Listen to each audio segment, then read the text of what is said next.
Part 1. The Dogon Tribe, Sirius B, and Dolphins. There is an African tribe near Timbuktu called the Dogons, who hold information that would be absolutely impossible to know according to today's standards. See, the Dogons have a cave on their land that stretches back into a mountain, and in this cave are drawings over 700 years old. Now, the brightest star in the sky to us is called Sirius, now called Sirius A. If you look at Orion's belt, following it downwards to your left, you can see it. The information in the Dogon cave specifically showed the star Sirius. They're very specific about the star, and they have a diagram of not just Sirius' rotational pattern, but a small star orbiting it. They say it's very, very old and very small, and made out of the heaviest matter in the universe. They also say that it takes close to 50 years for this small star to rotate Sirius. Astronomers were able to validate the existence of the secondary star, now called Sirius B, in 1862, and only about 30 years ago could they validate the rest of this information. The way that stars work, when they get really old, they have two options. They can go supernova, or it can blow up as a red giant, cause an explosion, and slowly collapse into a white dwarf. Sirius B is a white dwarf, which corresponds with what the Dogons say. White dwarfs are the smallest star type, estimated to weigh approximately 1.5 million tons per cubic inch. Black holes aside, that would surely seem to be the heaviest matter in the universe, or at least incredibly close. The Dogons were right on every aspect. Not only that, but when checking the rotational pattern of Sirius B around the larger star Sirius A, they found it to be 50.1 years. Now, this could not be a coincidence at all. It's just too close, too factual. Yet, how did an ancient primitive tribe know such detailed information about a star that could really only be measured in the last 30 years? And that's not all they knew. They also knew about the other planets in their solar system, including Uranus, Neptune, and Pluto. They knew exactly what these planets looked like when you approach them from space, let alone from Earth. They knew about red and white blood cells, and had all kinds of physiological information about the human body. All of this from a primitive tribe. Naturally, a team of scientists went to the Dogons and asked how they knew all this. This was probably a mistake to these researchers, because if they accepted that the Dogons really have this information, then by default they must accept how they got it. The Dogons told them that a drawing on the cave wall showed them. The drawings show a flying saucer in its familiar shape coming out of the sky and landing on 3 legs. Then it shows the beings in the ship going into water and coming up to the edge of the water. These beings looked very much like dolphins. In fact, maybe they were dolphins, but we don't really know for certain. Then they started communicating with the Dogons. They described where they came from and gave the Dogon tribe the information. Here's another thing the Dogons knew. This little drawing was on the walls, but the scientists didn't know what the heck it was, until computers calculated the orbits of Sirius A and B. As seen from Earth, this pattern shown in the cave is identical to the pattern of Sirius B moving around Sirius A in a time frame between the years 1912 and 1990. These two times are actually kind of important. 1912 was the first year when we began communication with the Greys, and in 1990, a specific electromagnetic grid around the planet was formed. But we'll have to look at that later once we go over some other stuff first. Another thing about this rotation, it's the exact same rotational movement of DNA. Part 2. How old is the Sphinx? This is probably one of the most important discoveries on the planet ever. The first one to really discover this was R.A. Schwaller de Lubitz. He is a famous Egyptian archaeologist who has written many books. He and his stepdaughter, Lucy Lamy, have demonstrated a profound understanding of sacred geometry and Egyptian culture. Now, on the Sphinx there are wear and cut patterns that are totally different from the patterns on other buildings in Egypt. Toward the back of the Sphinx there are cuts 12 feet deep into the surface. This pattern appears to be smoothed by water, as opposed to all the other buildings and structures built by Egyptians, which are only textured by sand and wind. The last time that there was water in the Egypt area was over 12,000 years ago, at the end of the last ice age.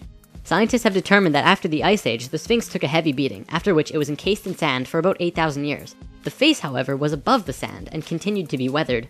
The Egyptians didn't build the Sphinx, they merely restored it. Of course, Egyptologists have been slow to adapt to this new, incredible discovery, but I think we know why. See, there are around 5,000 Egyptian archaeologists in the world, and they all pretty much agree with each other in most ways. They make little changes, but not too many, and most agree on the age of the pyramids.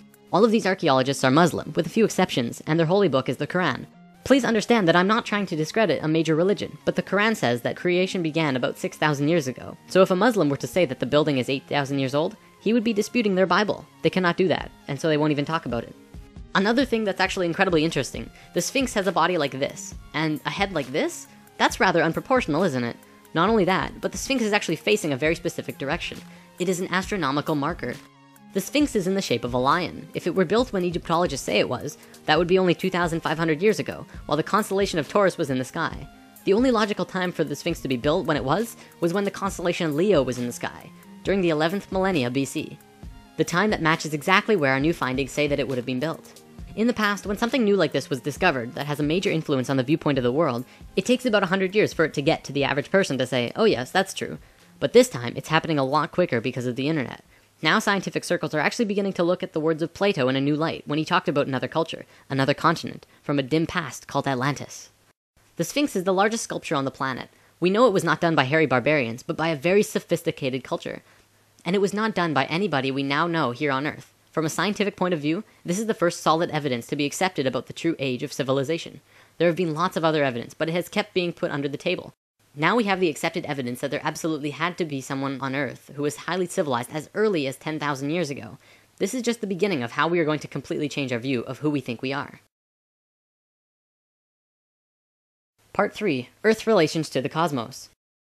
We are living in accelerated times. Remember in lesson 1 I said time is speeding up? Let's talk more about that. The following is a fact according to Encyclopedia Britannica.